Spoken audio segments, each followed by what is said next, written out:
अगर किसी बिजनेस को लाभ हुआ है, किसी व्यापार को लाभ हो रहा है, तो सरकार उस लाभ के अनुपात में कर के ऊपर कर लगा सकती है, यानी प्रति कर लगा सकती है। ये प्रति कर विंडफॉल टैक्स कहलाएगा। जैसे एग्जाम्पल, यूक्रेन वॉर की वजह से या जो ग्लोबल सिनेरियो है उसकी वजह से कच्चे तेल के दामों में वृद्धि हुई, क्रूड ऑयल के प्राइसेस बढ़ गए, जिसकी वजह से छोटे जो देश हैं, जब भी अगर मंदी आएगी तो उसका सबसे ज़्यादा दुष्प्रभाव छोटे देशों पर पड़ता है, क्योंकि उनकी अर्थव्यवस्थाएं छोटी होती हैं, शॉक को एब्जॉर्ब करने की क्षमता उनकी कम होती है। जैसे श्रीलंका शिकार हो गया उस चीज़ में। छोटे देशों में ऊर्जा की मांग उतनी रहेगी, और मतलब ऊर्जा की मांग तो उतनी रहेगी, लेकिन उनका इंपोर्ट बढ़ जाएगा, इंपोर्ट बिल बढ़ जाएगा। जैसे श्रीलंका का इंपोर्ट बिल बढ़ गया एनर्जी का। अब श्रीलंका ऊर्जा कहाँ से इंपोर्ट करता है? भारत से। अब लाभ किसको होगा? भारतीय कंपनियों को लाभ होगा, रिलायंस को लाभ होगा, है ना, वेदांता को लाभ होगा। तो अब ये जो लाभ हुआ, ये रिलायंस ने या वेदांता ने कुछ एक्स्ट्रा एफर्ट तो किए नहीं, ये तो एक ऐसी सिचुएशन बन गई,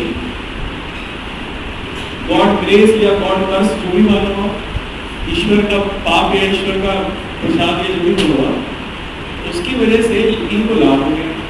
तो सरकार ये कहती है कि चूंकि आपका जो लाभ है, सरकार का ये जो कॉन्सेप्ट है इस टैक्स की, वो ये कहती है जो आपका लाभ है इसमें आपका कोई एफर्ट नहीं है, परिस्थितियों के चलते। इसलिए जो कंज्यूमर है वो लॉस में होगा इस परिस्थिति में, और जो उत्पादक है वो लाभ में होगा इस स्थिति में। उत्पादक के ऊपर एक्स्ट्रा टैक्स लगाया जाता है, इसी को हम लोग विंडफॉल टैक्स कहते हैं। ठीक है, विंडफॉल टैक्स अभी लगाया गया भारत में। आपको केवल याद रखना है विंडफॉल टैक्स है क्या, है ना? क्लियर है विंडफॉल टैक्स? हो गया क्लियर? इसको नहीं हुआ बता दो जी। अरे बता दो, कर दूंगा फिर क्लियर। नहीं हुआ अभी आए हो। देखो लाभ, मान लीजिए ग्लोबल वैश्विक परिस्थितियों में बदलाव के चलते लाभ हुआ, किसी कंपनी को लाभ हुआ, लेकिन वो जो लाभ है वो उसके अपने एफर्ट का काम नहीं है, वैश्विक परिस्थिति को चलते वो लाभ हो गया उसमें, तब सरकार उसके लाभ पर अतिरिक्त प्रतिकर लगा सकती है। इसी प्रकार का प्रतिकर है विंडफॉल टैक्स। ठीक है, सरकार ने उसे लगाया है, स्पेशली एनर्जी के ऊपर लगाया है। तो क्रूड ऑयल के उत्पादन के ऊपर विंडफॉल टैक्स लगा है, क्रूड ऑयल रिफाइनिंग के ऊपर विंडफॉल टैक्स लगा है, और क्रूड ऑयल का जो डिस्ट्रीब्यूशन करने वाली कंपनियां हैं उनके ऊपर भी ये लगा है।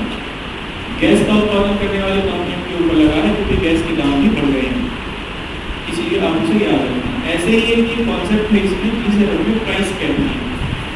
प्राइस कैप, रशियन ऑयल के ऊपर प्राइस कैप लगाया गया है, तो आप देख लेंगे प्राइस कैप है क्या। प्राइस कैप वैसे ये है, G7 के नेशन या पश्चिमी दुनिया के देश क्या करेंगे, रशियन ऑयल का एक दाम तय कर देंगे, $2 पर बैरल।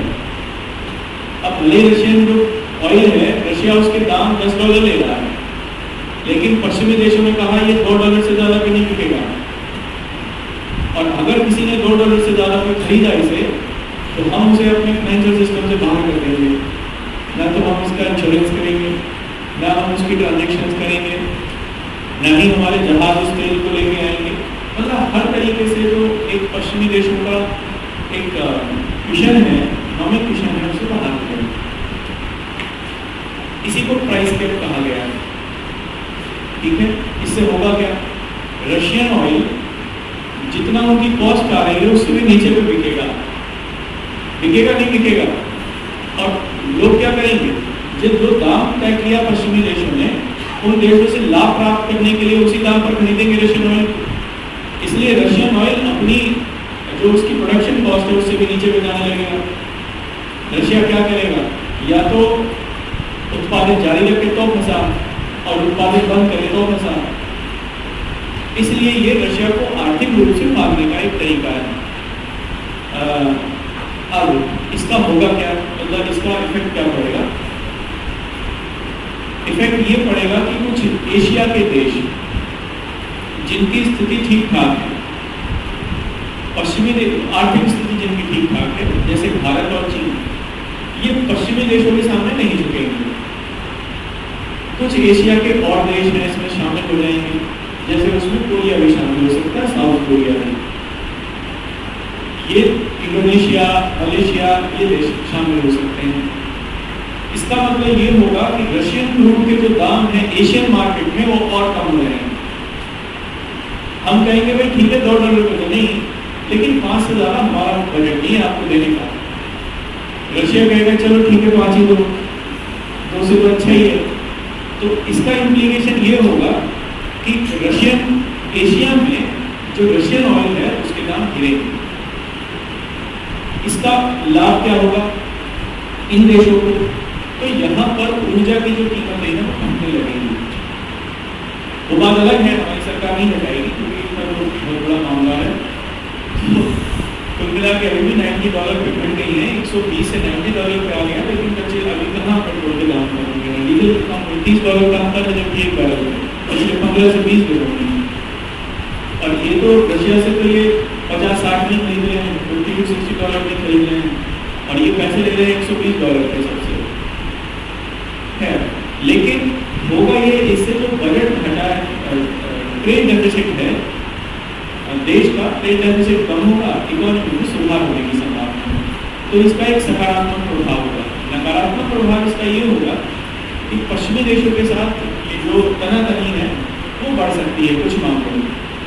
लेकिन हम लोग बड़े चालाक हैं, लोग चीन को आगे कर रहे हैं।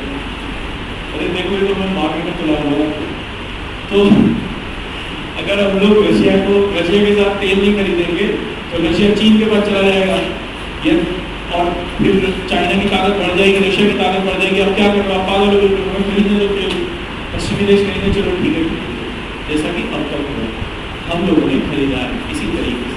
तो चीन को हमने बेहतर तरीके से इस्तेमाल किया पश्चिमी देशों के डर के रूप में। तो देखो लोग ऐसे ही डर का इस्तेमाल करते हैं और अपने फायदे के लिए करेंगे, डराएंगे, फिर अपने फायदे के लिए उसको इस्तेमाल करेंगे। ये है कॉन्सेप्ट इंटरनेशनल रिलेशंस में भी कॉन्सेप्ट। तो आप प्राइस कैप को ये चीज आप ध्यान रखना कि प्राइस कैप ये होगा, इसके ये इम्प्लीकेशन है, भारत के ऊपर एक सकारात्मक प्रभाव पड़ेगा, लेकिन पश्चिमी देशों के साथ जो संबंध है उनमें कुछ तनाव आने की संभावना है, परंतु यह एक सकारात्मक प्रभाव इसका देखने को मिलेगा। सुझाव मांगे जाए आगे विराम में लिखिए, आगे विराम में लिखिए यूक्रेन बड़े बड़े आदर्शवादी शब्द। यूक्रेन संकट का समाधान होना चाहिए शांतिपूर्ण तरीके से, यूरोप में शांति व्यवस्था बहाल होनी चाहिए, यूरोप का एकीकरण का जो प्रयास है उसको तीव्र किया जाए। चलिए ये प्राइस क्या है, इसमें केवल इतना ही है, एक्सप्रेस में तो यही बातें हैं, ठीक है, ये कोई ले सकते हैं, लेकिन ले वही जो पढ़ते हैं, वही जो रद्दी में लेने के लिए जाते हैं इसको, कम से कम 1 महीने में 10 रुपये का तो बिक ही जाएगा मामला। ऐसे वाले लोग नहीं 10 रुपये से ऐसे ले जाएंगे। मैं इसीलिए लेके आता हूँ, आप लोग इसका फायदा उठाएं। जिन लोगों को नहीं मिल पाता कम से कम 3 दिन मिल जाए, 3 दिन कम से कम वो पढ़ के एक कंसेप्ट तो तैयार, पढ़ने की आदत तो उनको लग जाएगी। ये चरस है, हाँ अखबार चरस होता है एक तरीके से। मुझे इसकी ऐसी आदत है कि मुझे ना मिले तो चाय पीने का मन नहीं करता सुबह, क्योंकि मेरे सबसे बेस्ट होता है ये बेहतर चाय के साथ। कभी कभी जैसे मान लीजिए मैं सुबह बहुत ज़्यादा बिजी हो गया तो चाय ही ना मिलेगी, चाय भी जाएगा, अखबार भी जाएगा, यहाँ आके फिर मैं उसे खोल लूँगा और देखो आपको दे भी दूँ, और जितने मैं इसे खोलूँगा इतने में मैं पढ़ भी लूँगा इसे। केवल मैं आपको बाँच के भी सुनाता हूँ इसमें ये है, और फिर मैं बिना उसको देखे इसको बाँचता भी रहता हूँ, ये होगा इसमें होगा, क्योंकि मैंने पढ़ा भी नहीं होता। हाँ आज मैंने ये देख लिया, आपको भी ऐसा ही आदत लग जाएगी कि इसके बिना चाय अच्छी नहीं लगती। क्या समझ में नहीं आया? टोकनाइजेशन, कार्ड टोकनाइजेशन कहाँ पे करेंगे, क्या मतलब कौन सा विषय? क्योंकि संदर्भ देखना बहुत जरूरी है कि क्या ये तो शब्द है सामान्य, कोई कॉन्सेप्ट पता भी पता चलेगा।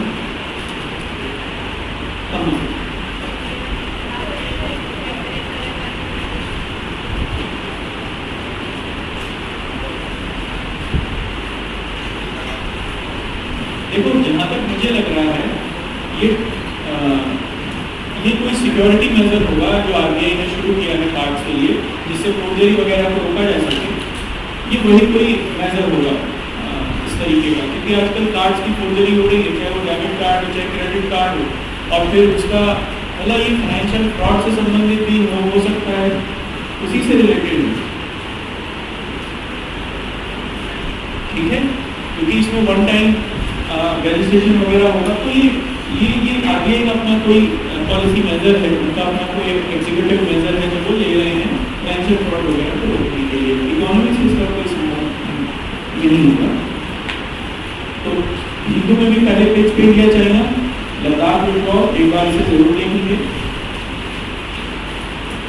इसमें हिंदू में एक और इम्पोर्टेंट न्यूज है ईरान वाला।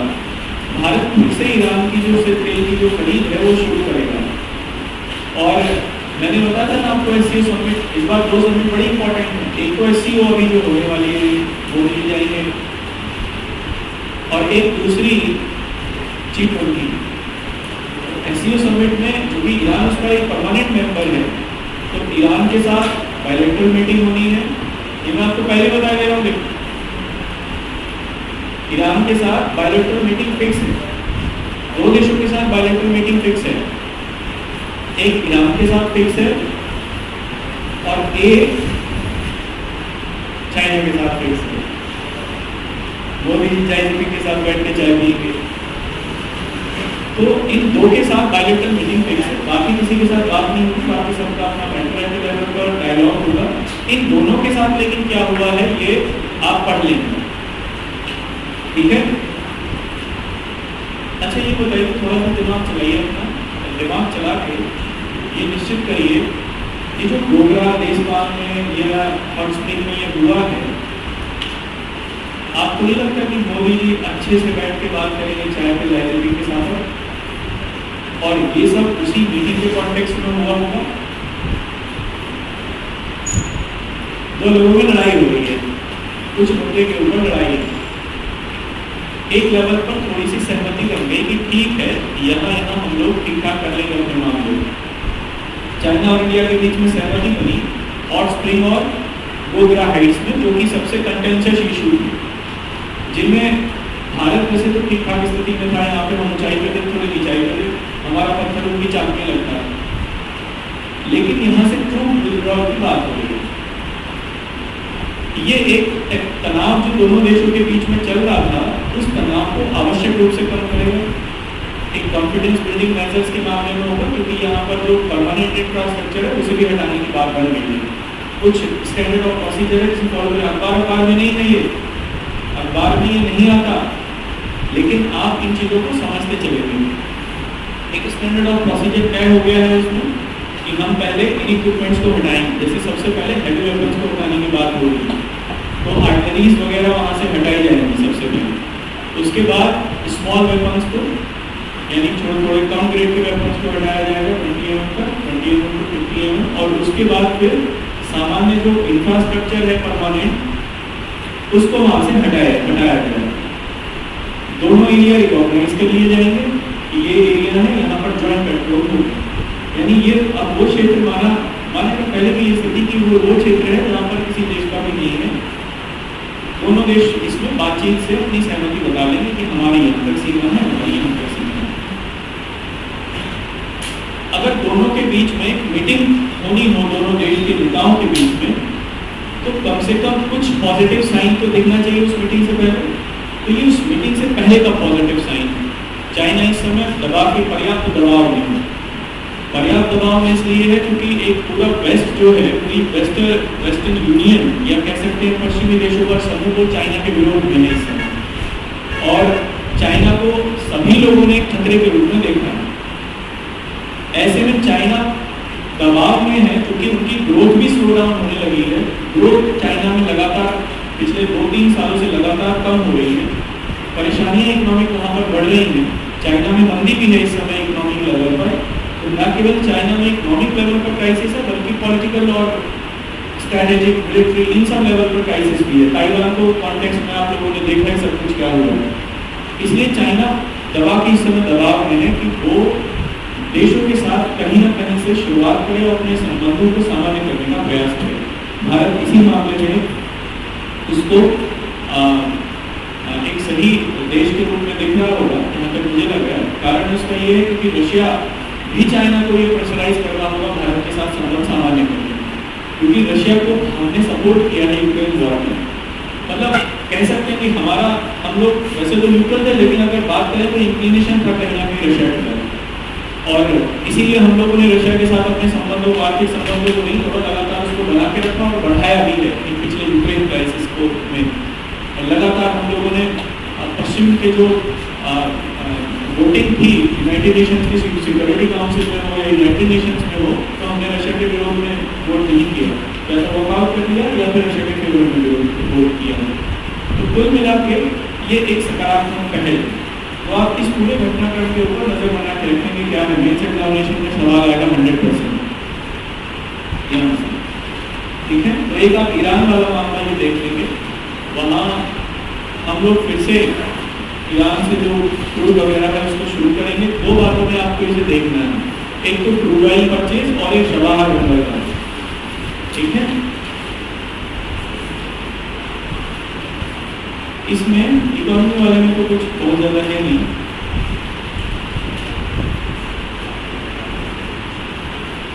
वित्त मंत्री ने कहा है GST council is a fledgling but vibrant institution. तो जीएसटी काउंसिल को देख लेंगे, जीएसटी काउंसिल है क्या, काम क्या कर रही है, कौन कौन सी इसमें परेशानियां हैं, एक बार देख लेंगे, बाकी इसमें कुछ नहीं। वर्ल्ड में आप वही आर्मीनिया अजरबैजान पर पढ़ लें, बाकी कुछ ना करें। एमी अवार्ड्स मिले हैं सक्सेशन और टेड लासो, तो आप एमी अवार्ड्स एक बार देख लेंगे, ये इसमें एक्स्ट्रा हिंदू।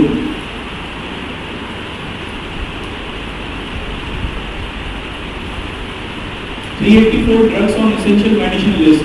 कोरोना के चलते 384 फिर दवाइयों को एसेंशियल मेडिसिन लिस्ट में रखा गया है। इसमें आइवरमेक्टिन भी है और मिम्ब्रोसिन भी, जो कि ये दोनों कोरोना में काम आते हैं। आइवरमेक्टिन कोरोना में सबसे इम्पोर्टेंट दवा है।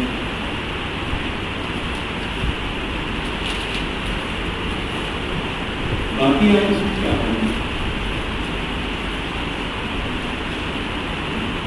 103 amendment, 103rd amendment was a fraud on constitution. ये इसमें पूरा लाइन लिखी है उन्होंने, सुप्रीम कोर्ट ने कही है ये, तो आप एक बार इसे देख लेंगे और इंडिया जियोग्राफी देख लेंगे। रोहन की फिर से अटॉर्नी जनरल बनने वाले हैं, तो आप अटॉर्नी जनरल को देख लेंगे। अटॉर्नी जनरल की कॉन्सेप्ट इस आर्टिकल में है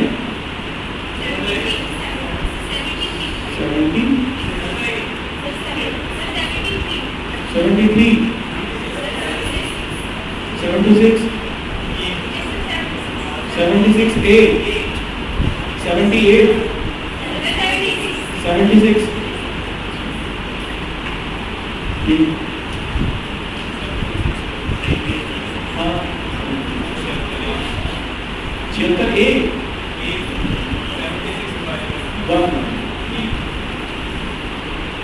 76 ठीक है। अच्छा, इसमें आज अगर किसी ने हिंदू नहीं लिया है तो वो आज इस पेज की कॉपी करा लेगा, या इस पेज का फोटो खींच के रख ले, इस वाली न्यूज का। इसमें लिखा हुआ है कॉग्निटिव डिसोनेंस। ये आपके पेपर 4 में एटीट्यूड वाले पेपर में अभिवृत्ति एवं इसकी संरचना, मेंस एग्जामिनेशन का paper 4 topic number 3 attitude and its structure, उसका चौथा या पांचवा सब आर्टी टॉपिक है डिसोनेंस, कॉग्निटिव डिसोनेंस कहते हैं उसे। संज्ञानात्मक क्या कहते हैं इसे, कॉग्निटिव डिसोनेंस को हिंदी में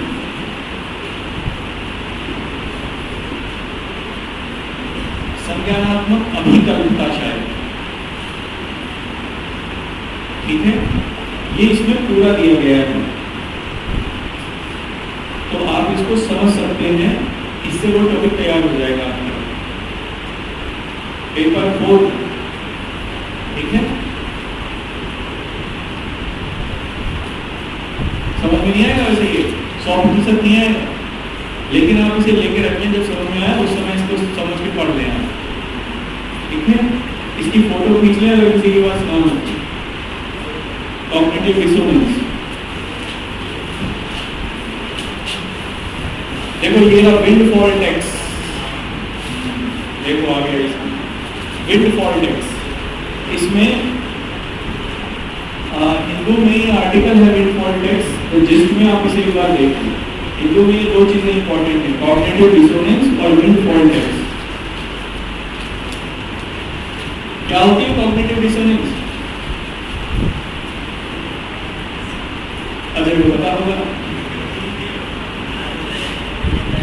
बताया तो हिंदी में, संज्ञानात्मक अभिकल्पना। ऐसी सब्जेक्ट को लेकर सुहासिनी हैदर मैम का एक आर्टिकल, आप उसे भी देखिए। आर्टिकल्स में केवल यही एक इम्पोर्टेंट है, बाकी नहीं है, बाकी इसमें कुछ नहीं है। देखो कॉग्निटिव डिसोनेंस का मतलब होता है कि एक वो स्टेज जिसमें हमें पता हो, एक वो स्टेज जिसमें हमें पता हो कि हम गलत हैं, लेकिन फिर भी उस काम को करते हैं। इसको हम लोग कॉग्निटिव डिसोनेंस कहते हैं। साइकोलॉजिकल डिसऑर्डर होता है। जैसे ये दो तरीके का होता है, कॉग्निटिव डिसोनेंस दो टाइप की होती है।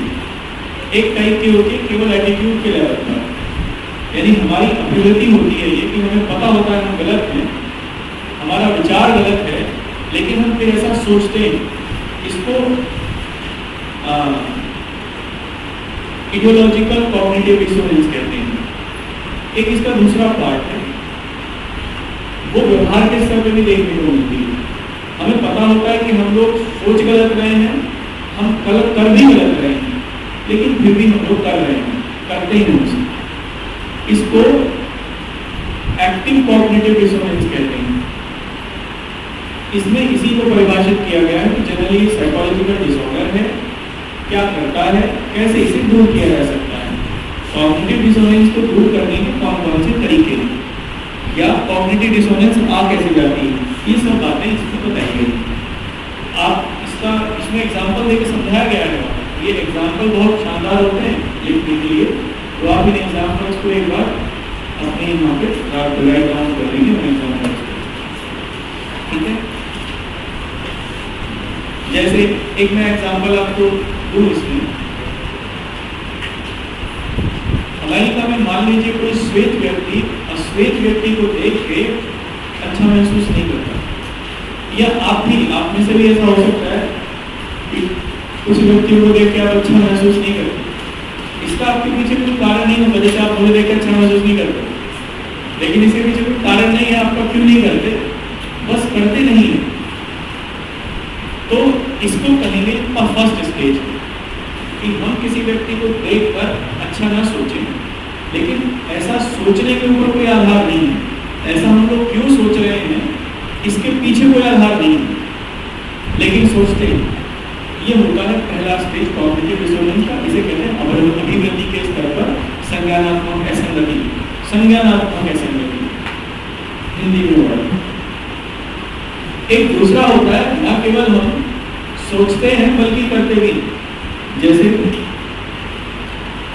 मान लीजिए आप मेरे बारे में देख के केवल अच्छा सोचते ही नहीं हैं, बल्कि ये चाहते भी हैं कि ये भाग जाए यहाँ से, और इसके लिए प्रयास भी करेंगे। इसको कहेंगे हम फिर दूसरे लेवल की संज्ञानात्मक असंगति। ये होती है न केवल कार्य के लेवल पर बल्कि अभिवृद्धि के लेवल पर, अभिवृद्धि के लेवल पर बल्कि यानी चिंतन के लेवल पर, बल्कि कार्यात्मक स्तर पर यानी फंक्शनिंग के लेवल पर। ये बहुत डीप होती है। ये वाली जो कॉग्निटिव डिसोनेंस है, ये सबसे खतरनाक प्रकार की होती है। हमारा ऐसा करने के पीछे कोई आधार नहीं है, इसके पीछे कोई कारण नहीं होता कि हम लोग क्यों ऐसा कर रहे हैं, कोई तो ऐसी बात होगी, लेकिन हम लोग कर रहे होते हैं। संज्ञानात्मक माने जैसा हम लोग सोचते हैं, हमारे पास जैसी नॉलेज, जैसी जानकारी, जैसी समझ, असंगति, उसके विरोध में कर रहे होते हैं चीजें। जो हम सोचते हैं, जो हम जानते हैं, उसके विरोध में जब काम करते हैं, ऐसी स्थिति संज्ञानात्मक असंगति कहलाती है। ऐसा व्यक्ति, एक ये डिसऑर्डर होता है साइकोलॉजिकल, ऐसा व्यक्ति खुश नहीं रह पाता। खुश इसलिए नहीं रह पाता क्योंकि वो ड्यूअल टाइप की जिंदगी जी रहा होता है। ड्यूअल टाइप की कैसी? उसे अंदर से पता होता है वो गलत है, लेकिन वो गलत कर रहा होता है। जब कर रहा होता है, कर देगा, और उसके बाद उसे उस गलती का जो एहसास है वो कचोटता रहेगा अंदर से, क्योंकि उसको पता है कि उसने गलत कर लिया। ये एक प्रकार की असंगति है। तो लोग न तो ऐसी स्थिति में खुश नहीं रह पाते जनरली। जैसे एक बड़ा शानदार उदाहरण है इसका, लेकिन इसको और करना पड़ेगा। चलो क्या शानदार उदाहरण ये है, मान लीजिए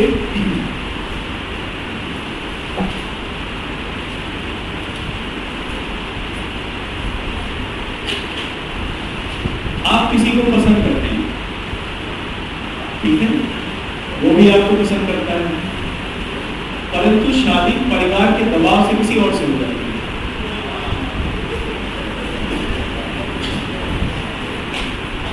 अब ये जो स्थिति बनेगी संज्ञानात्मक असंगति की बनेगी। कैसे? शादी आपके परिवार के दबाव से करनी है। मन ने तो या आपके चिंतन ने तो उसे एक्सेप्ट नहीं किया, परिवार के दबाव ने उससे एक्सेप्ट कराया। अब ना तो आप उसके साथ आगे बढ़ सकते और ना ही वहां से पीछे हट सकते। एक दोहरा जीवन आपको जीना पड़ेगा। उसके सामने तो आपको ऐसा दिखाना पड़ेगा कि हाँ बस ठीक, बहुत बढ़िया, क्या बात है, लेकिन मन में अंदर वो जो एक असंगति है वो बनी रहेगी। क्यों? क्योंकि वो तो कहीं और मन था, तो वो कहीं और बन था। तो एक ये स्थिति संज्ञानात्मक असंगति की कहलाती है। ऐसे व्यक्ति का जो जीवन है वो एक पर्टिकुलर डायरेक्शन में नहीं जा पाता। ठीक है, मैंने एक क्लास में, इस क्लास में या किसी और क्लास में, मुझे तो याद नहीं है, एक कोट कहा था एक, और उस कोट का अर्थ बताने का ये फैसला किया था कि सबसे बाद में बताऊंगा जिस दिन क्लास खत्म हो। मैं वो नहीं जो मैं सोचता हूं कि तुम हो, सॉरी, जो तुम सोचते हो कि मैं हूं। मैं वो भी नहीं जो मैं सोचता हूं कि मैं हूं। मैं वो हूं जो तुम सोचते हो कि मैं सोचता हूं कि मैं हूं।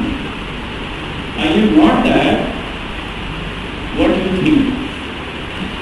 I am also not that what I think. I am what you think, that I think, that I am. ये इसी असंगति से जुड़ा हुआ है। ठीक है, जैसे एक और मैं आपको डिलेमा की सिचुएशन बताता हूँ। ये असंगति से संबंधित डिलेमा है। असंगति से संबंधित ये सब पेपर 4 में आएगा, सब पूरा का पूरा पेपर 4 यही है। इसके दर्शन करा देगा थोड़े से। मान लीजिए उदाहरण में यहीं से लगा लीजिए,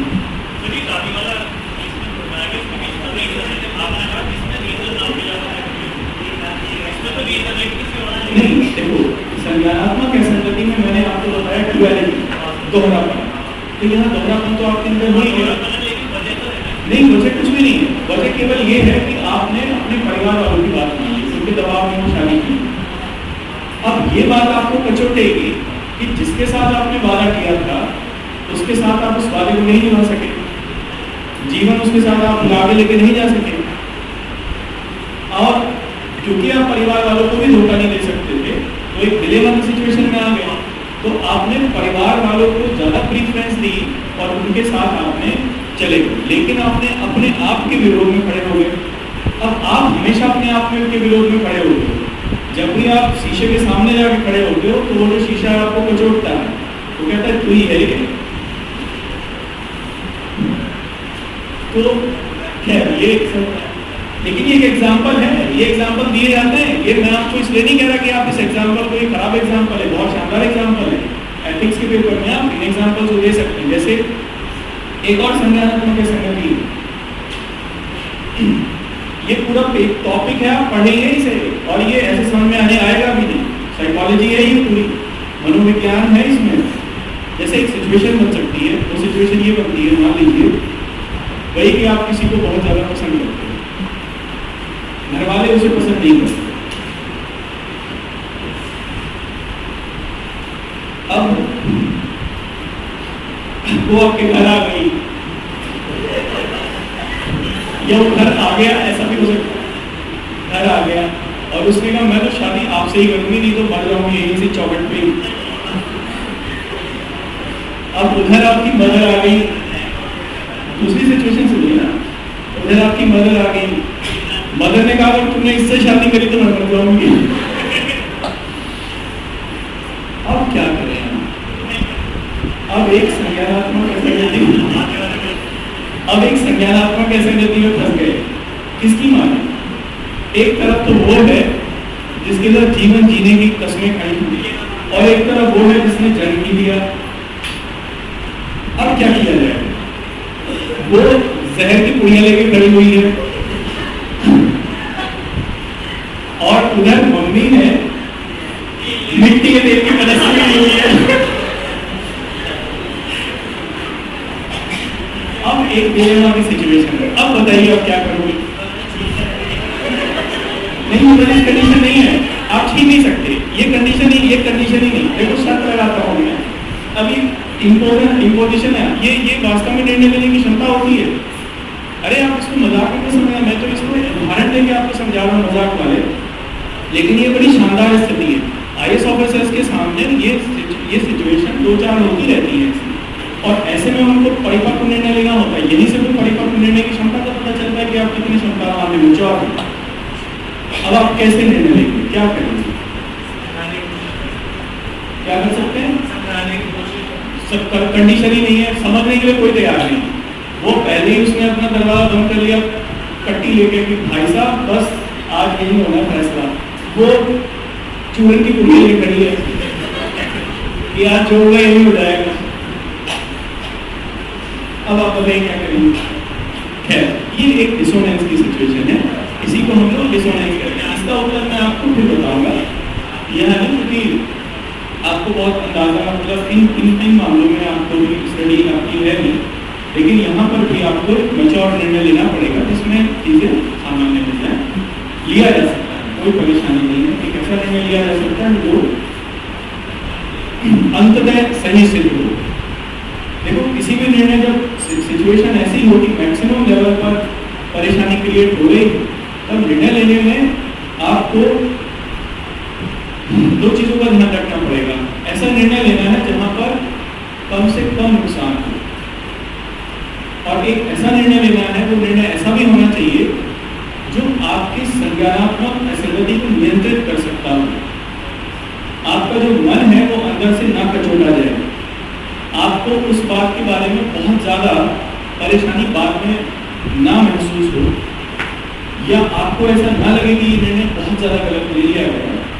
इस तरीके से कम मिनिमम लेवल पर जाकर आपको निर्णय लेने की जरूरत है, इसलिए वो निर्णय मैच्योर होना चाहिए। ऐसे निर्णय लेने का एक तरीका होता है, इस तरीके के निर्णय एक पर्टिकुलर फॉर्मूले के थ्रू लिए जा सकते हैं, कंडीशंस के थ्रू।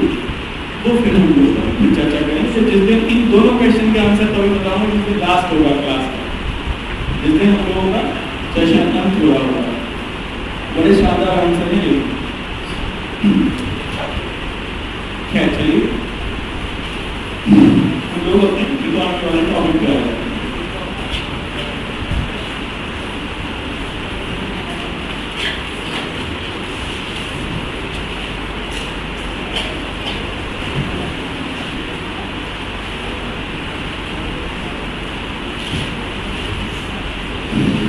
क्या किया था हमने, ये बताइए।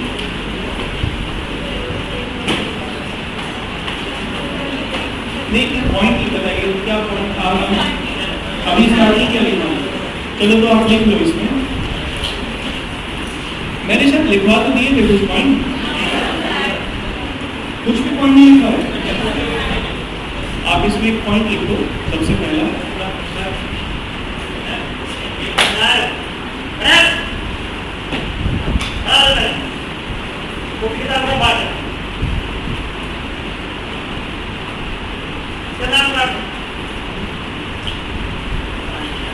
नहीं टीचर पढ़ा रहा है, क्या कर रही है? नाम क्या तेरा? अरे कपड़े तो ऊपर पहन करेगा। चलिए भाग खेल बना रखा।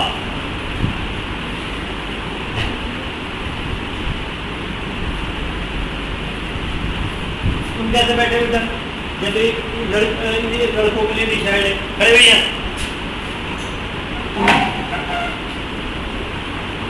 चलो इधर आ जाओ।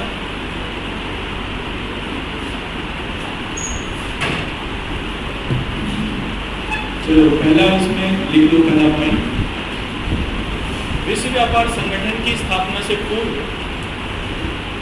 विश्व व्यापार संगठन की स्थापना से पूर्व वर्ष 1986 में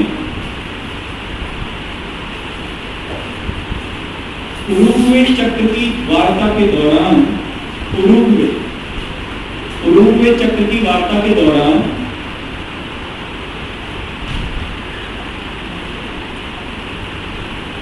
गैट का निर्माण किया गया। GATT कैपिटल में लिखेंगे, GATT गैट का निर्माण किया गया।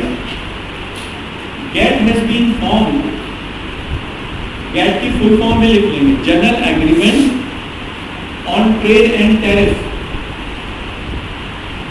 General agreement on trade and tariff, ठीक है, general agreement on trade and tariff. GATT has been formed in 1986 after Uruguay round of consultation. After Uruguay round of consultation, ठीक है, कंटिन्यूशन में लिखना। GATT के अंतर्गत विश्व व्यापार के, GATT के अंतर्गत विश्व व्यापार के कुछ मानक निर्धारित किए गए, कुछ मानक निर्धारित किए गए। अंडर GATT some standards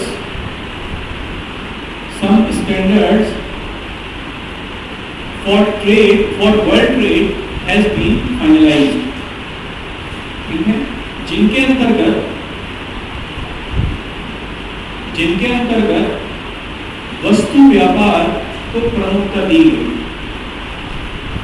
जिनके अंतर्गत वस्तु व्यापार को प्रमुखता दी गई। एंड अंडर इट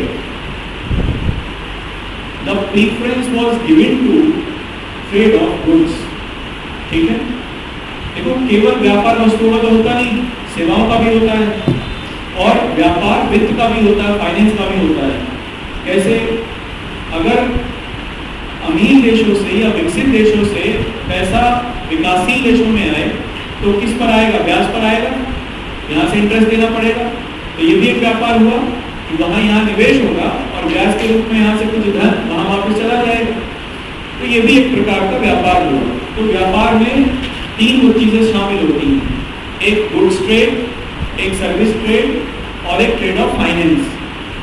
GATT की ये कमी थी कि केवल इसमें वस्तु व्यापार की बात की गई, ना तो ट्रेड ऑफ सर्विसेज की बात की गई थी और ना ही ट्रेड ऑफ फाइनेंस की बात की गई थी, ट्रेड इन फाइनेंस की बात की गई।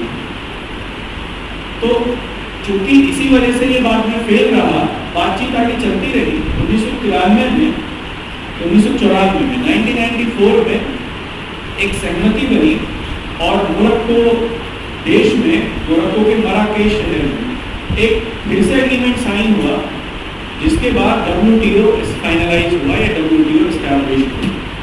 1994 में WTO एस्टैब्लिश हुआ और 1995 में से काम करना शुरू किया। इसमें फाइनेंस का ट्रेड भी और सर्विसेज का ट्रेड भी शामिल है। अगले पॉइंट में लिखना,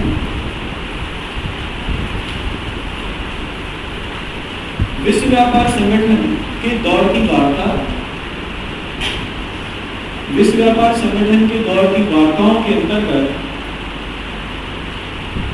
विश्व व्यापार संगठन के दौर की वार्ताओं के अंतर्गत मोरक्को के मराकेश शहर में,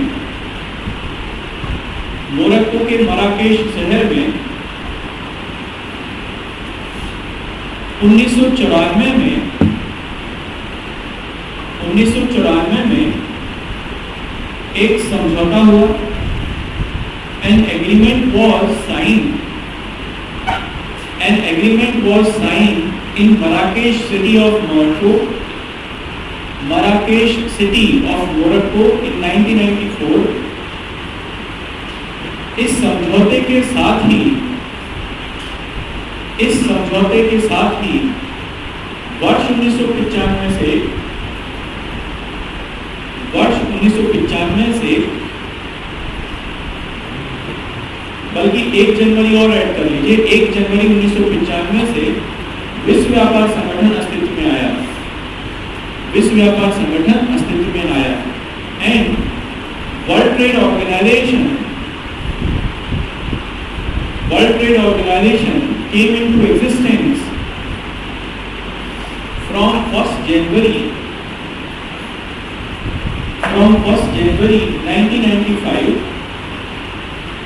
1995। ठीक है, अब इसमें एक नोट करके लिख लीजिए। देखो नोट में ये इसमें लिखेंगे कि जहां गैट में तो केवल वस्तुओं के व्यापार से संबंधित समझौता था और दूसरा वो लीगली बाइंडिंग नहीं था। लीगली बाइंडिंग वो इसलिए नहीं था क्योंकि देशों की जो विधायिकाएं थी उन्होंने उसे पारित नहीं किया था।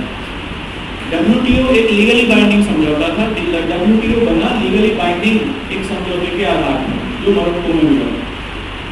सभी देशों की जो इसमें सदस्य देश हैं उनकी विधायिकाओं ने WTO का जो एक एग्रीमेंट है उसे अपने यहाँ से पास किया। इसके बाद WTO अस्तित्व में आया।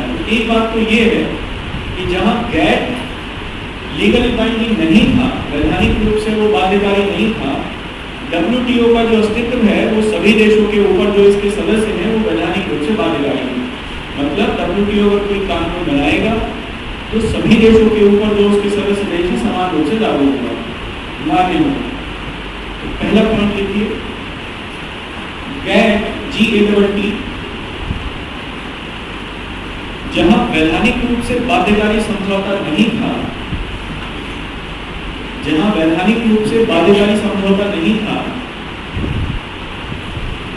वहीं WTO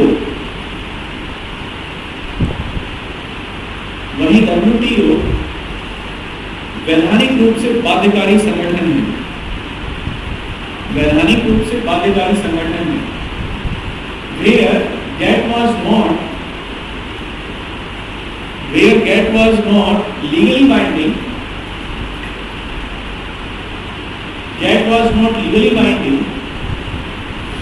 WTO, the World Trade Organization, is legally binding।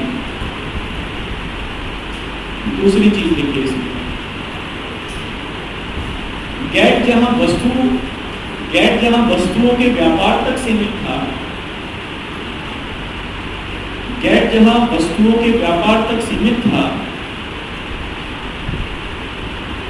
वहीं विश्व व्यापार संगठन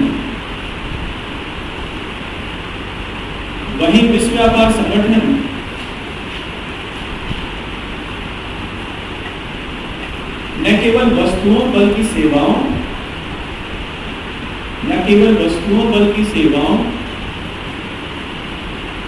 तथा वित्त के व्यापार से भी संबंधित है।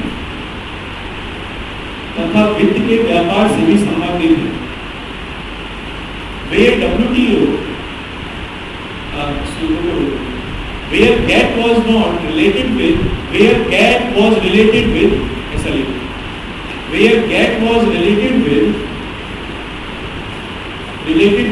only trade in goods, WTO is also related with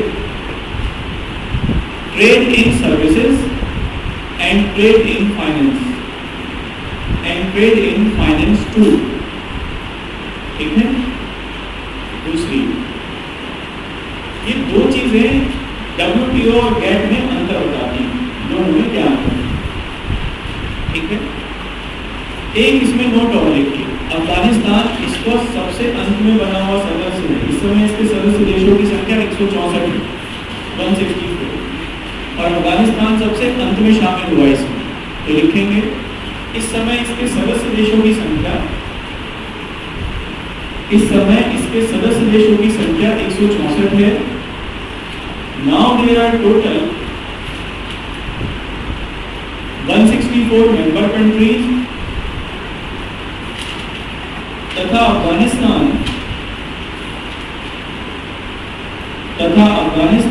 इसमें सबसे अंत में शामिल होने वाला सदस्य देश है, सबसे अंत में शामिल होने वाला सदस्य देश है। And Afghanistan is the latest country, या न्यूएस्ट भी लिख सकते हैं, न्यूएस्ट कंट्री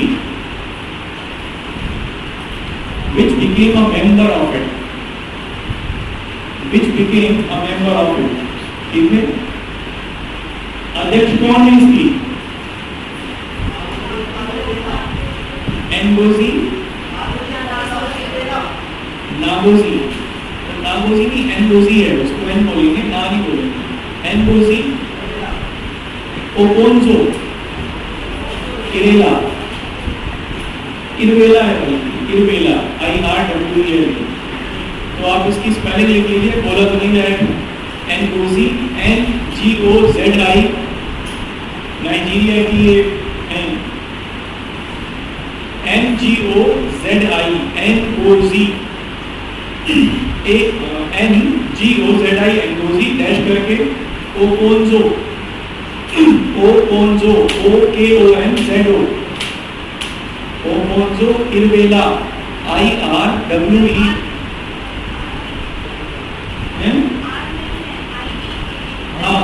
इवेला, इरवेला नहीं इवेला, IWE,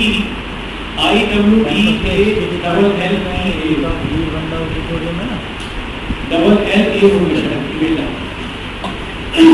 एनगोजी क्लासरूम है, ओकोन्जो अभी तक इवेला, ये इसकी। और इसमें एक और नोट लिखिए, यह विश्व व्यापार संगठन की अध्यक्ष बनने वाली, यह विश्व व्यापार संगठन की अध्यक्ष बनने वाली पहली अश्वेत महिला है, पहली अश्वेत महिला है। She is the first black woman, she is the first black woman which is chairman, who is chairman, who became the chairman of WTO, who became the chairman of WTO।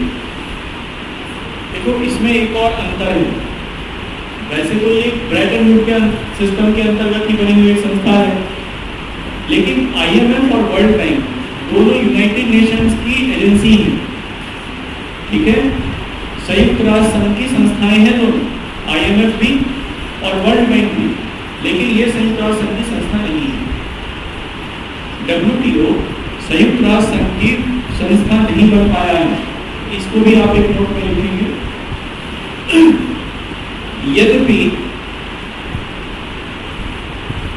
यद्यपि विश्व बैंक एवं अंतर्राष्ट्रीय मुद्रा कोष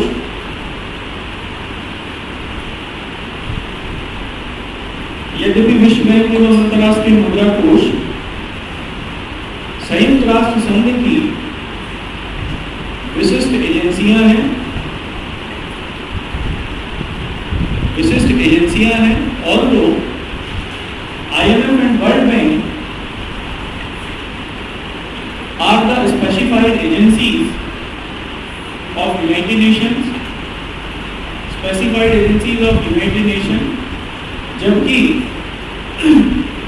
जबकि विश्व व्यापार संगठन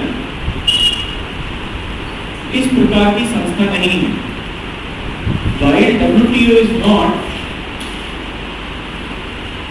such type of institution, ठीक है, जब भी WTO की बुराई करने के लिए आपको मौका मिलेगा, मतलब ये आए कि WTO के कार्यों का मूल्यांकन कीजिए, इवैल्यूएशन आ जाए, तब आप उसमें सबसे पहला रिकमेंडेशन ये देंगे, जब आप अपना सलाह देंगे क्या किया जाना चाहिए, आगे की राह में लिखेंगे, तो सबसे पहली बात लिखेंगे इसमें कि इसे संयुक्त राष्ट्र संघ की एक विशिष्ट अभिकरण के रूप में बनाया जाना चाहिए, जैसे कि IMF और वर्ल्ड बैंक। ठीक है, इसीलिए ये असफल भी रहा अपने काम में, क्योंकि ये संयुक्त राष्ट्र संघ से इसका बहुत ज्यादा मतलब नहीं है। अब इसमें अगला हेडिंग डालिए, WTO के उद्देश्य, objectives of WTO।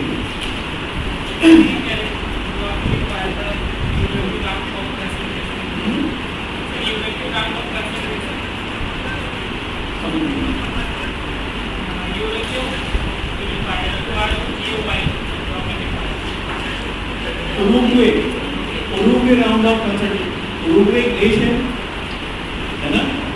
Uruguay round का मतलब था कि जो बैठक हो रही थी ये WTO के फॉर्मेशन को लेकर, उसकी बैठक हुई उरुग्वे में। उरुग्वे के मॉन्टेवीडियो शहर में ये बैठक हुई थी, और मॉन्टेवीडियो सम्मेलन में इस बात के ऊपर सहमति बनी कि इस तरीके का कोई एक एग्रीमेंट कर लिया जाए, यानी इसमें सहमति बनेगी। तो इसलिए हमेशा उरुग्वे राउंड ऑफ कंसल्टेशन की बात हम लोग करते हैं। ठीक है, अभी आगे आएंगे और कई सारे राउंड आएंगे जिनमें अलग अलग बातचीत हुई। तो अगला टॉपिक में लिखिए आप, WTO के उद्देश्य, objectives of WTO, World Trade Organization. अब क्या पूछना है बताओ?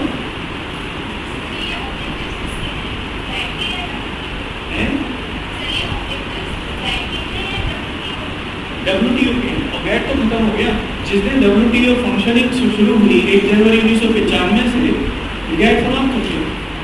अब मैंने आपको इसमें जो कराया है वो कराया है कंपैरेटिव स्टडी, गैट में क्या था और WTO में क्या है, गैट में और WTO में अंतर क्या है, ये इसमें कराया है। देखो, इन दोनों अंतरों को आप ध्यान से लिखना, ध्यान से समझ लेना, क्योंकि आगे जब WTO को आप इसकी फेलियर्स को पढ़ेंगे, सफलताओं को पढ़ेंगे, तब आपको ये समझ में आएगा कि गैट से क्यों WTO पे आए थे और फिर क्यों WTO पे कामों को करने में असफल हो गया। तभी आप उसका मूल्यांकन कर सकते हैं। गैट का मैंने इसलिए वहाँ पर आपको समझाया क्योंकि शुरुआत की संस्था तो वही थी जो व्यापार संगठन से संबंधित थी। WTO के उद्देश्य देखो, जैसा कि नाम से ही पता चल रहा है, विश्व व्यापार संगठन। मैंने आपको इसके बेसिक के बारे में बताया पहले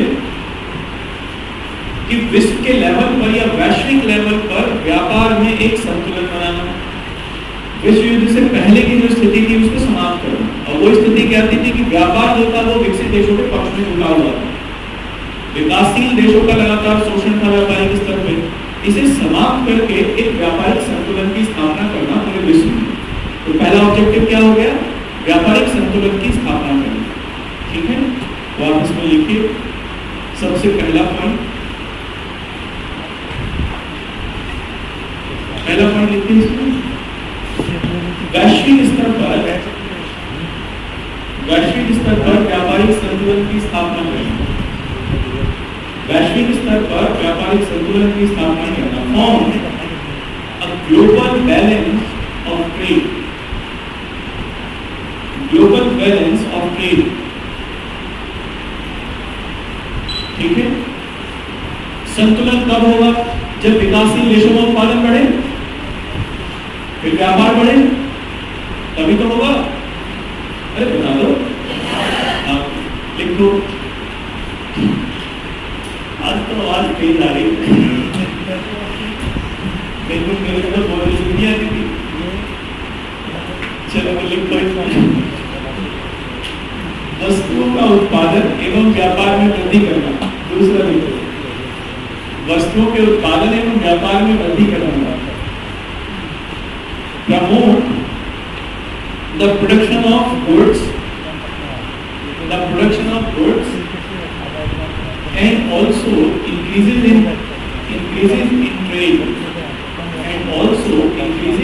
trade, ठीक है। तीसरा लिखना है, जब वस्तुओं का उत्पादन बढ़ेगा और व्यापार बढ़ेगा, रोजगार बढ़ेगा नहीं बढ़ेगा? तो एक उद्देश्य क्या हुआ कि वस्तुओं का जब उत्पादन हो और व्यापार किया जाए, व्यापार में वृद्धि हो, तो वो ऐसी होनी चाहिए जिससे रोजगार बढ़े, है ना। तो इस इसमें तीसरा पॉइंट लिखिए, देशों में रोजगार में वृद्धि करना या रोजगार के अवसरों में वृद्धि करना। देशों में रोजगार के अवसरों में वृद्धि करना, ठीक है।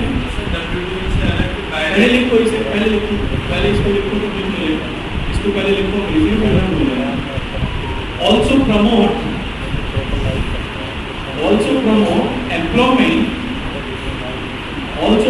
employment generation in the countries,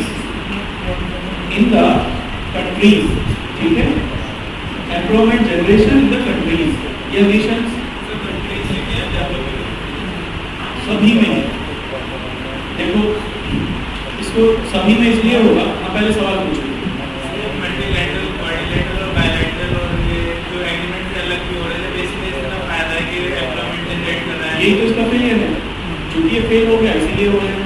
तो फेलियर का सर्टिफिकेट क्या है वो आगे चर्चा करेंगे, है ना।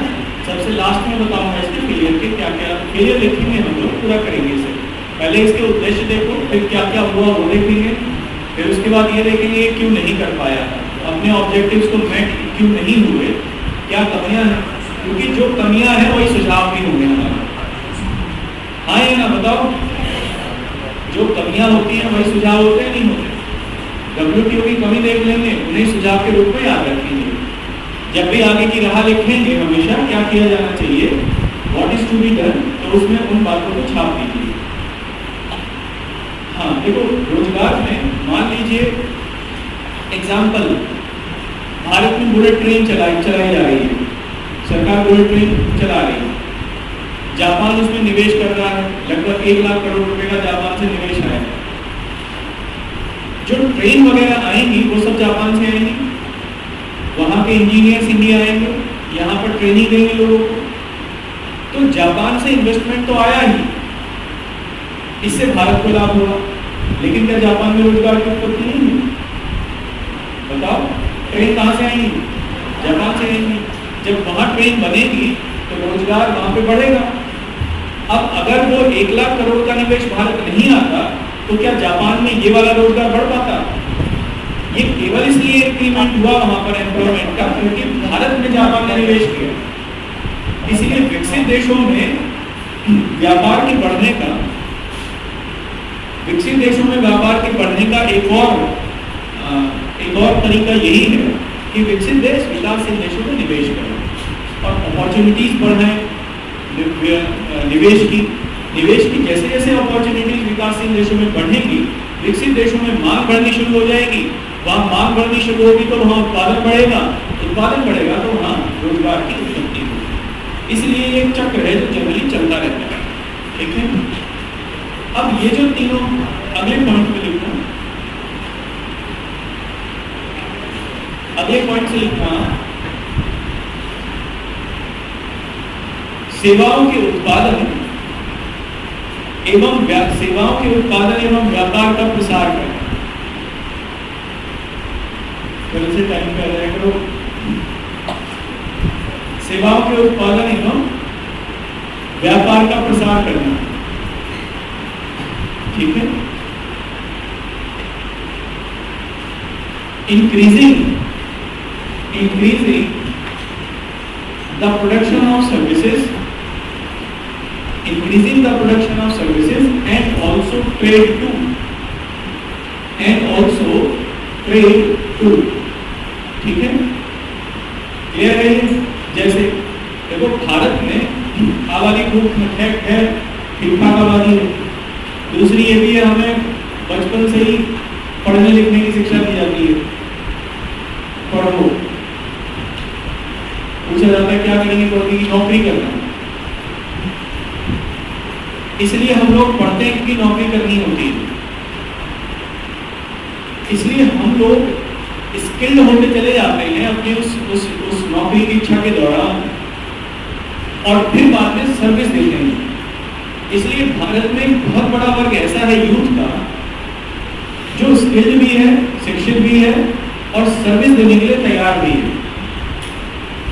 क्योंकि पॉपुलेशन ज्यादा है, पॉपुलेशन ज्यादा होने के चलते स्किल्ड यूथ बहुत ज्यादा है, उसकी संख्या ज्यादा है। इसलिए वो कम कीमत पर भी काम करने के लिए तैयार है। तो क्या होगा? अच्छा, इसके विपरीत देशों, देखो विकसित देशों में पॉपुलेशन कम, वहां जनरली लोग ये नहीं कहते कि पढ़ लो क्योंकि नौकरी करनी है। वो कहते हैं कि अगर आपको पढ़ाई करनी है तो पढ़ाई करो क्योंकि रिसर्च करना है, क्योंकि कुछ किसी चीज को बनाना है, एंटरप्रेन्योरशिप लेके आनी है अपने आप में, पुनर्निर्माण क्षमता लेके आनी है अपने आप में। इसलिए वहां पढ़ने लिखने वाले ज्यादातर लोग आपको वैज्ञानिक, एंटरप्रेन्योर्स, बड़े बड़े इंडस्ट्रियलिस्ट और उस तरीके के लोग मिलेंगे, मार्क जुकरबर्ग टाइप के लोग। हमारे यहाँ मार्क जुकरबर्ग की कंपनी में काम करने प्रकार के लोग मिलेंगे, क्योंकि ये सिखाया गया है कि भाई साहब बस पढ़ लो कुछ हो जाएगा, तो नहीं तो कुछ नहीं होगा। तो ये स्थिति हमारे यहाँ पर। अब हमें कब लाभ हो? इसका मतलब विकासशील देशों में तो एक यूथ का एक लेवल हो गया, एक यूथ हो गया जो स्किल्ड है काम की तलाश में। विकसित देशों में एक स्थिति बनी कि वहां पर काम पर्याप्त मात्रा में लेकिन लोग नहीं है करने के लिए। तो ऐसे में क्या होगा कि विकासशील देशों से विकसित देशों की तरफ माइग्रेशन होगी नहीं लोगों की, जो कि कम कीमत पर सर्विस देने के लिए तैयार है। आया ना? एक अमेरिकी, मान लो अगर फेसबुक या कोई और कंपनी एक अमेरिकी व्यक्ति को अपने यहाँ नौकरी देती है और एक भारतीय व्यक्ति को अपने यहाँ नौकरी देती है, कौन सा व्यक्ति कम कीमत पर काम करने के लिए तैयार होगा? कम से कम एक चौथाई भी कर लेगा उसे। भाई साहब इससे एक चौथाई लेना, मेरा काम हो जाएगा, कोई दिक्कत नहीं। इसलिए भारतीय जो लोग हैं उनका माइग्रेशन या विकासशील देशों से लोगों का माइग्रेशन विकसित देशों में होता है। अब परेशानी क्या है? वहां भी चूंकि चुनाव होते हैं, वहां पे लोग ये मांग करेंगे कि भारत वालों को यहाँ बताने दो, हमारी नौकरी छीन लेते हैं। तो वहां क्या होगा? वहां पर सर्विसेज के मामले में फिर कुछ बैन लगाना वो शुरू करेंगे देश। इससे अगर ये स्थिति बनी तो विश्व व्यापार संगठन का जो बनाने का उद्देश्य था वो खत्म हो गया, नहीं हो गया? क्यों बनाया गया था विश्व व्यापार संगठन? कि वस्तुओं और सेवाओं के व्यापार को प्रमोट किया जाए, बढ़ावा दिया जाए। लेकिन अमेरिका में अगर भारतीयों के आने पर प्रतिबंध लगा दिया जाए या केवल कुछ भारतीयों को ही वहां बुलाया जाए तो सेवाओं का व्यापार रुकेगा नहीं रुकेगा? बताओ। और सेवाओं का अगर व्यापार रुके तो विश्व व्यापार संगठन का जो उद्देश्य था वो पीछे रह गया, नहीं रह गया? यही स्थिति इस समय बन रही है। ये सबसे पहला फेलियर था विश्व व्यापार संगठन, सबसे फर्स्ट फेलियर कि सेवाओं के व्यापार को लेके विकसित देश तैयार नहीं हो पाए अपने बाजार को खोलने के लिए, इसलिए सेवाओं के व्यापार को नहीं खोला गया। हम लोगों के लिए अब भारत जैसे विकासशील देश क्या है? विकसित देशों के लिए बाजार के रूप में है उनके सामान के लिए, हाँ या ना? विकसित देशों से हम लोग बहुत सारी वस्तुएं मंगाते हैं एक बाजार के रूप में, लेकिन विकसित देश अपने बाजार को हमारी सेवाओं के लिए नहीं खोलते। ये एक डिस्टॉर्शन है। एक मिनट ले लो सर। एक तो आवाज ऐसी आ जाएगी, एक तो सुधर जाओ, है ना? अनुशासन में रह सकते हो तो ठीक है, नहीं तो फिर बाहर का रहा। डिग्री हैं? देखिए, जो आप जिस उद्देश्य से आए हैं, अगर आप उस उद्देश्य से जरा से भी भटक जाते हैं तो आपका कैरियर खराब हो जाएगा। अगर दो बच्चों को नहीं पढ़ना है तो दो के पीछे हम 150 का भविष्य दाव पे नहीं लगा, वो दो अपने बाहर है, चाहे गर्ल्स हो चाहे बॉयज। नेक्स्ट, अभी मैं आपको एक सैटरडे में नहीं करा पाया था टेस्ट, मैं आज 100 क्वेश्चन आपको भेजूंगा, ठीक है, पॉलिटी के, और आपको किस तरीके से क्या करना है मैं एक लिंक भी भेजूंगा आपको, ठीक? आप उन 100% पेपर को लेंगे, वो पेपर को लेंगे, 100 क्वेश्चन है उसमें, और आपका उनके आंसर लिखते चले जाएंगे। ओके, कर लेंगे ना? तो जब आप आंसर लिखेंगे तो आंसर सही भी होंगे, गलत भी होंगे। ये फर्स्ट टेस्ट है आपका, एक सेल्फ असेसमेंट का। सारा आपका पढ़ाया हुए में से मैं कहता हूँ 10% पढ़ाए हुए नहीं, तो आप फिर कल परसों में डिस्कस कर लेंगे कि ये हमारे पढ़ाए हुए नहीं होंगे। फिर हम आपको आंसर भी देंगे, ठीक? फिर आप टैली करेंगे कि जो मैंने क्वेश्चन किए हैं उसमें कितनों के आंसर सही है, कितनों के गलत है। फिर आप ईमानदारी से अपने नंबर बनाएंगे। तो हम आपसे नंबर मांगेंगे।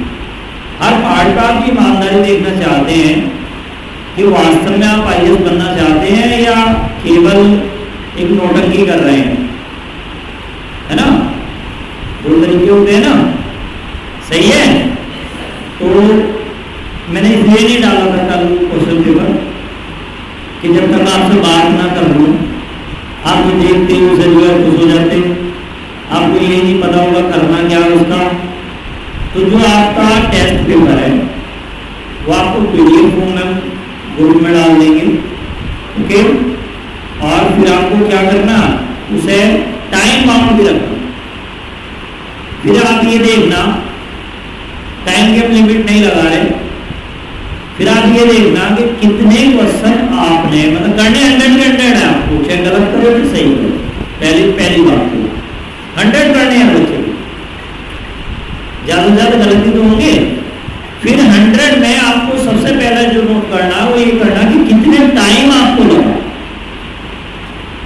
फर्स्ट टाइम मैनेजमेंट,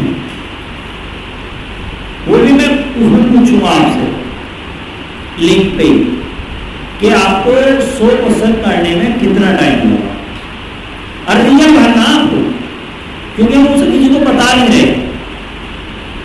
हम भी सेल्फ असेस कर रहे हैं कि हमारे बच्चे किस श्रेणी में, फिर जो आईएएस मैम है और जो हमारी फैकल्टी है उनके साथ बैठकर डिस्कशन करेंगे भाई हमारे इतने बच्चों ने इतने मिनट में ये क्वेश्चन किए हुए, ओके?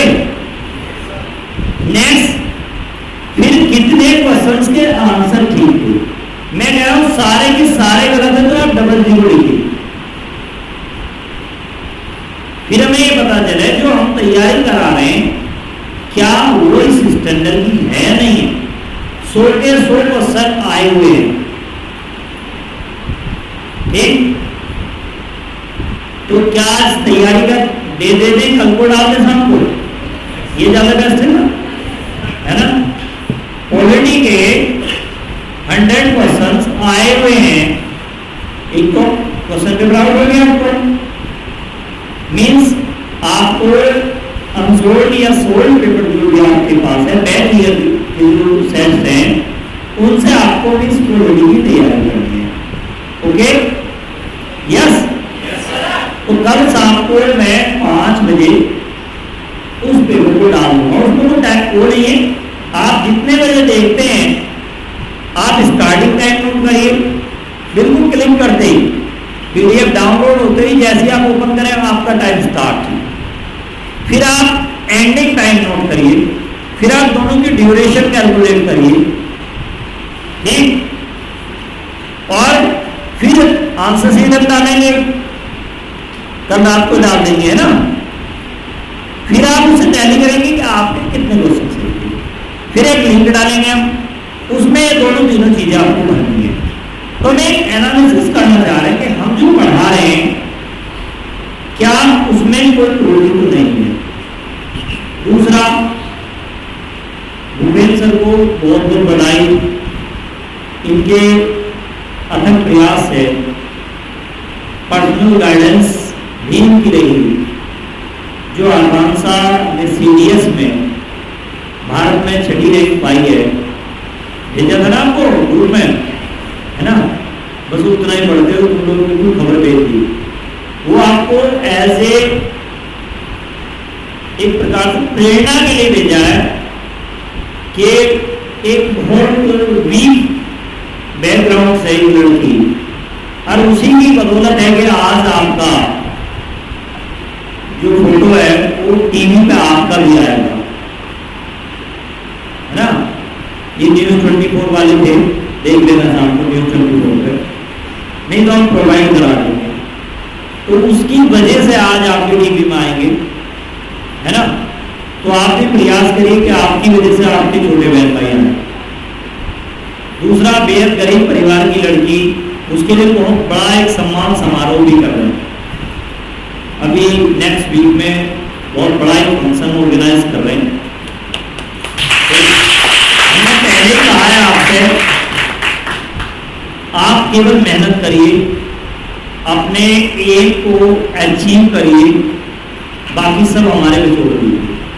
एक उस लड़की के लिए हमने प्लान आउट किया है, मिलकर डीएम सर से भी बात हुई है, उन्होंने भी एकदम से एग्री कर दिया कि आप एकदम रखिए, खुद आऊँगा। तो डीएम सर से उसे सम्मानित कराएंगे, उस फंक्शन में आप लोग भी सब होंगे।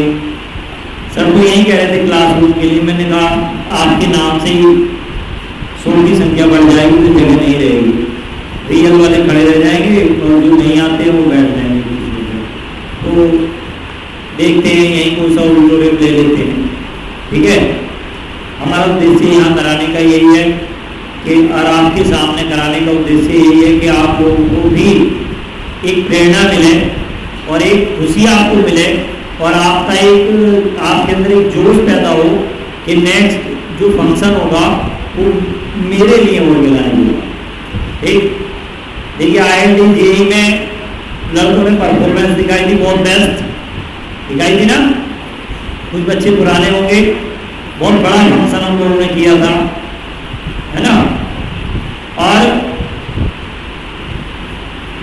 हम लोगों की थिंकिंग ये है कि हम ये नहीं देखते कि एक बच्चा, है ना, तो एक बच्ची ने तो पोजीशन पाई है, बट हम उसके लिए भी वही उसी प्लान आउट से फंक्शन करना चाह रहे हैं कि उस लड़की को भी लगे, अपने आप में गर्व हो कि वास्तव में मैंने जो पढ़ाई लिखाई की है उसकी कहीं इज्जत है, उसका कहीं सम्मान भी मिलता है। और एक यही चीज ऐसी होती है जिसे आप कभी भी कहीं से परचेज नहीं कर सकते, ओनली रेस्पेक्ट। जो सम्मान है वो कभी खरीदा नहीं जा सकता, वो अपने आप ही डेवलप होता है, आपके प्रयासों से डेवलप होगा, आपकी लगन, निष्ठा, मेहनत से डेवलप होगा, है ना, ठीक है। अब आपके लिए इसलिए करा रहा हूँ ये फंक्शन कि पहले तो कुछ बच्चे हैं, पहला फंक्शन कितने बच्चों ने देखा, ये 10-15 बच्चे हैं, बहुत सारे बच्चे ऐसे ही हैं, है ना। तो उन्हें लगता होगा क्यों पढ़ें, क्यों मेहनत करें, है हमें क्या मिलेगा, नहीं। देखिए कैरियर बनाने में कई पीढ़ियों का डेवलपमेंट होता है। यही एक चीज ऐसी होती है कि अपने लक्ष्य को पाने के बाद अपनी पिछली पीढ़ी को भी उभार देती है।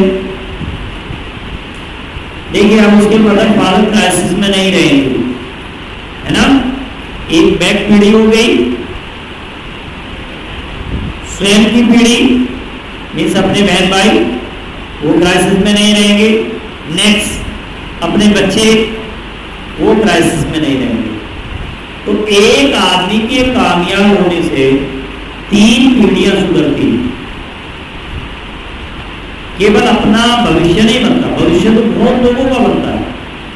आप IAS बन जाएंगे, आपसे कितने लोग मोटिवेट होंगे, आपके रिलेशंस में कितने बच्चे पढ़ेंगे आपको देख के, चाहे आपसे मिले भी नहीं तो भी आपके रिश्तेदार एक एग्जाम्पल देंगे कि अपने मामा की लड़की को देखो, इसे देखो, ये देखो, और तुम क्यों नहीं बन सकते जब वो बन सकती है, या ये आपका भाई बन सकता है तो आप क्यों नहीं बन सकते। यस, है ना।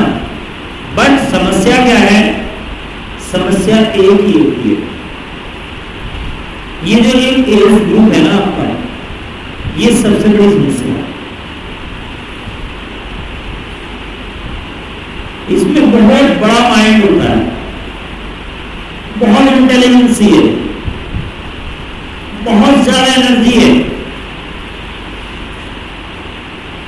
यही एज है कि आप 3-3, 4-4 दिन बगैर सोए रेगुलर पढ़ सकते हैं। एक यही एज है जिसमें इतना जबरदस्त स्टेमिना है कि जो कहावत है ना कि धरती में से पानी निकाल सकते हैं, वो केवल यही एज है। बट अगर निगेटिव एनर्जी इसमें आ गई तो सब यही एज है जिसमें बुद्धि एक सेकंड में ब्लास्ट हो जाती है। जैसे कि स्पार्किंग अगर मेन स्विच पे हो जाए तो पूरे घर की लाइट बंद हो जाती है ना, तो वही स्थिति आपके माइंड की है।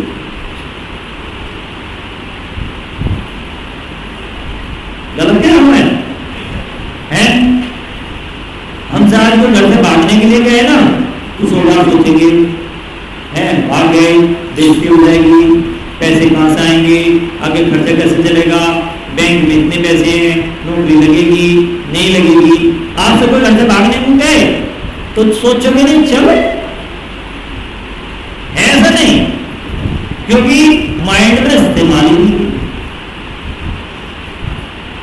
मैं कह रहा हूं कि अगर मैं आपसे सभी से कहने लग जाऊं कि मैं चल के बात बोलने की बात बोलनी है, तो लड़के तो लड़के, लड़कियां भी नहीं सोचेगी, ये सोचेगी हमारे सर ने कहा छोड़ देते हैं, मतलब सर्वाइव आदेश है ना। ये सोचेगा अगर हमसे हो गया कि मैं बस तोड़ दो, तुम सोचेंगे FIR हो जाएगी, उसके पल्ले पड़ गए, अखबार में फोटो छप गया है, बेइज्जती हो जाएगी, पूरा घर परिवार रिश्तेदार कानून से मार देंगे।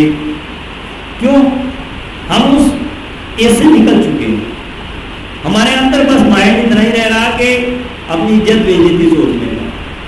तुम्हारे अंदर हर चीज लिमिट से फालतू है, नहीं है साहब? है? बताओ, मैंने करा रखा है काम। अपने बच्चों को एक दिन कह दी कि चलो, तो सारे रेडी हो गए थे, लड़कियां सारी। एक मिनट नहीं सोचा उन्होंने कि होगा क्या उनका। तो मेरा कहना ये है कि इस एनर्जी को पॉजिटिव वे में कंज्यूम करिए। ठीक है, मैं समझा रहा हूं। और अब भी आपका कहते हैं दीन ईमान आपका सम्मान दिए कि अब भी कुछ ऐसे बच्चे होंगे जो झूठे नंबर भरेंगे, उन्हें ये लगेगा कि कुछ बेइज्जती सी ना हो, जो कि वो गलत करेंगे, अपने लिए भी गलत करेंगे और योजना के लिए भी गलत करेंगे। आप जब तक सच्चाई नहीं बताएंगे तब तक जब तक समस्या नहीं आएगी, जब तक समाधान नहीं होगा, है ना। और समस्याओं का समाधान करने से व्यक्ति आगे बढ़ता है। आपको एक एग्जांपल देता हूं कि आप सभी पढ़े लिखे, आप सबने टेस्ट दिए, और जब होम एग्जाम की कॉपियां आपने देखी है, देखिए ना, टेस्ट की, होम एग्जाम की कॉपियां देखी है ना, जब टीचर नंबर काटता है, और अब तो खैर अलग ही तरीके हो गए, सब कुछ डिजिटल सिस्टम हो गया, पर जब पहले टीचर, जब आप पढ़े हैं, क्योंकि वो बहुत जमाने में इतना बदलाव नहीं आया, जब टीचर रेड पेन से लाइन खींच के सही चीज लिख के देता है, ठीक, तो आपके मार्क्स कट हो जाते हैं। मार्क्स कट हो जाते हैं तो अब आप, बहुत पुरानी बात हो गई हो, जिस सवाल में नंबर कटे होंगे उस सवाल को आप दोबारा पढ़ना, आपको एकदम याद आ जाएगा कि मेरे सर ने मेरे नंबर इस चीज पर काटे थे। आप सारा सवाल गलत कर सकते हैं, बट उस लाइन को गलत नहीं कर सकते कभी भी। क्यों?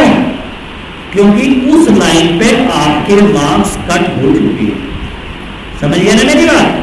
इसलिए जो क्वेश्चन पे मार्क्स आपके कट जाएंगे, आपको अपने मार्क्स काटने हैं, बड़ा सा लाल निशान लगाना है, ठीक, कि हाँ ये वाला आंसर मेरा गलत हो गया, तो ये श्योरिटी है कि वो क्वेश्चन आने वाले टाइम में कभी गलत नहीं हो सकता। और यही तो विचार है भाई। आज आपके 20 नंबर आए, कितने आने चाहिए थे? 100, 80 गड़बड़ हो गए ना। पर आपने ये नहीं सोचा कि आने वाले समय के लिए आपने अपने कितने नंबर रिजर्व कर लिए? 80। अगर वही क्वेश्चन पेपर आ जाता है तो आपके 20 गलत हो सकते हैं, पर वो 80 गलत नहीं होंगे, क्योंकि उन पे आपके मार्क्स कट हो चुके हैं। तो इसलिए बहुत ही ईमानदारी के साथ आपको टेस्ट देना है। देखिए, आप सपोर्ट करेंगे तो सुविधाएं ना होने के साथ साथ भी हम आगे बढ़ते चले जाएंगे। हम ऐसे कहीं से टेस्ट पेपर फिर मांग लेंगे, किसी के हाथ फिर जोड़ लेंगे, ठीक, कि हमारे बच्चों को दे दो। ठीक है, कहीं से भी मिलना है हमें, हमारे बच्चों का तो फायदा हो रहा, जिस उद्देश्य से हम चल रहे हैं। दूसरा, अगर एक ही सवाल सब बच्चों का गलत है, इट मीन्स कहीं ना कहीं उस टॉपिक को समझाने में प्रॉब्लम रहेगी। तो हम फैकल्टी से बात करेंगे, उस टॉपिक को दोबारा से एक्सप्लेन कराएंगे। मेंस का प्लान आउट सर ने कर लिया है पूरा, ठीक, उसे मैं कल टाइप करा के, और मेंस की जो तैयारी है वो कैसे करेंगे, जो बच्चे टेक्स्ट में अच्छे मार्क्स लाएंगे उन बच्चों के लिए मैं सर से भी रिक्वेस्ट करूंगा और भी टीचर से रिक्वेस्ट करूंगा, क्योंकि उसका पेमेंट नहीं मिलेगा इन्हें, पर ये मुझे आपसे ज़्यादा ट्रस्ट इन पे है कि जो फैकल्टी है वो आपके लिए बिल्कुल एग्री है। जगह हम ढूंढ लेंगे। मुझे सुबह ही सर का फोन आया था, सुबह ही हमारा ये डिस्कशन हुआ था कि कहाँ पढ़ाएं, ये पढ़ें, ये करें, हैं, बहुत सारे झंझट हमारे साथ हैं, पर फिर भी हम ये चाहते हैं कि जो बच्चा प्रीलिम्स निकालने की पोजीशन में है वो मेंस जरूर निकाले और इंटरव्यू जरूर फर्स्ट अटेम्प्ट में क्वालिफाई करे। मतलब हमारी प्रयास इस लेवल के हैं और उस प्रयास को सकारात्मक रूप में लाना चाहते हैं सभी मिलकर, है ना, क्योंकि हमारे साथ एक सपोर्टिंग मैम मिल गई जो जागृति मैम है, ठीक, वो ऑल ओवर इंडिया की सेकेंड रैंकर है, उसका आपको वोट बेनिफिट मिलेगा। उन्हें सब कुछ पता है, सारा रास्ता पता है। और आज ये भी है कि जब आप जाके उत्तर प्रदेश की, तो मैं बात कर रहा हूँ पीसीएस में, अगर आप ये कहते हैं मैं अभ्युदय की स्टूडेंट हूँ और केवल अभ्युदय में पढ़ी हूँ, तो मैं इतना मानता हूँ कि शायद इंटरव्यू में भी आप लोगों को वेटेज मिलेगी, क्योंकि ये उन बच्चों के लिए योजना है जिनके पास फाइनेंशियली क्राइसिस है। ना किसी जाति से, न धर्म से, न आय से, न इनकम से, किसी चीज से जुड़ी योजना नहीं है। बट फिर भी अगर आप इसका प्रॉपर्ली लाभ नहीं उठा पाते हैं, आप कहीं चीट करते हैं योजना को, तो योजना कभी चीट नहीं होती, आप जानते हैं, है ना। हम किसे चीट करते हैं? अपने आप को, ना ही हम अपने परिवार को चीट करते हैं। आप अगर धोखा दे रहे हैं, टाइम पास कर रहे हैं, इसी की हवा ले रहे हैं, तो आप अपने परिवार को धोखा नहीं दे रहे, आप अपने आप को धोखा दे रहे हैं, ना योजना को धोखा दे रहे। योजना तो आती रहती है, बंद होती रहती है ना। तो मेरा मतलब ये है कि योजना तब सफल होगी जब आपका जो मन है वो बिल्कुल, जैसे सबसे ज्यादा पवित्र इस दुनिया में किसे माना जाता है?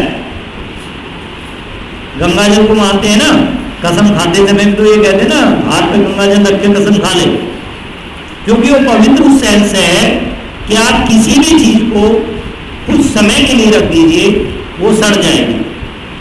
एकमात्र गंगा जल ही एक ऐसा है जो कभी भी खराब नहीं होता, है ना।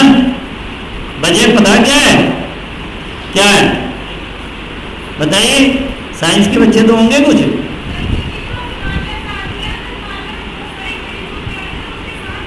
अगर हिमालय से मैं आ जाऊं, है या हिमालय से कुछ और बहा दें ऊपर से, होता क्या है, जो पहाड़ों से जो जल निकलता है, पानी निकलता है, उसमें सल्फर की एक्सेस होती है, और जब वो नेचर से टकराता चला जाता है तो उसके अंदर जो निगेटिव एलिमेंट्स होते हैं वो सोर्ट आउट हो जाते हैं, समझ रहे हो, और इसलिए वो खराब नहीं होता। हमें अचार को बचाने के लिए भी तो प्रिजर्वेटिव लगाने पड़ते हैं ना, और इसे बचाने के लिए हमें कुछ नहीं लगाना पड़ता, क्योंकि दो ही चीज प्योरीफाई चाहिए हमें, ऑक्सीजन और वाटर। तो हम सरवाइव कर सकते हैं, अदरवाइज नहीं कर पाएंगे। तो मेरा कहना यह है कि आप लोग ईमानदारी के साथ, है ना, जिसे भी आप मानते हो, हर किसी के भगवान अलग है, कोई किसे मानता है कोई किसे मानता है, कहने करते उसकी कसम खा के ले देना, ठीक, जो आपका सबसे प्यारा है, फिर तो गड़बड़ नहीं करोगे ना। कसम खाने से हमें,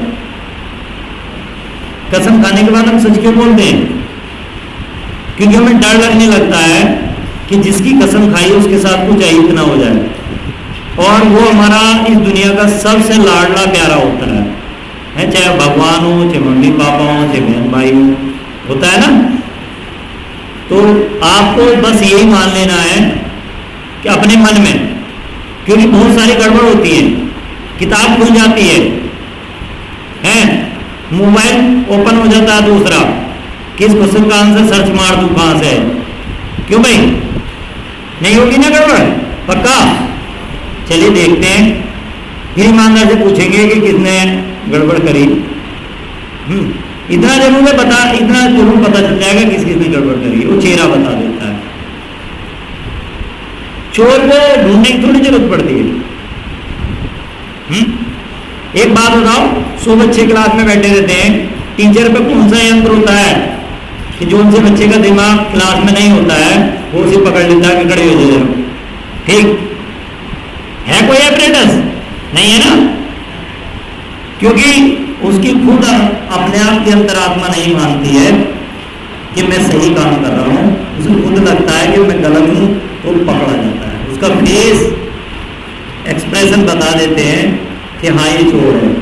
तो सर को बहुत बहुत बधाई, मैडम को बधाई है, आप लोगों को बधाई कि आपके बीच की एक लड़की भारत में 6ठा स्थान लाई है, कोई प्रेरणा स्रोत है आपके लिए, गरीब परिवार की लड़की है ना।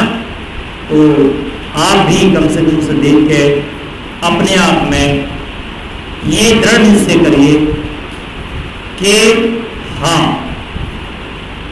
मैं ये करूँगी।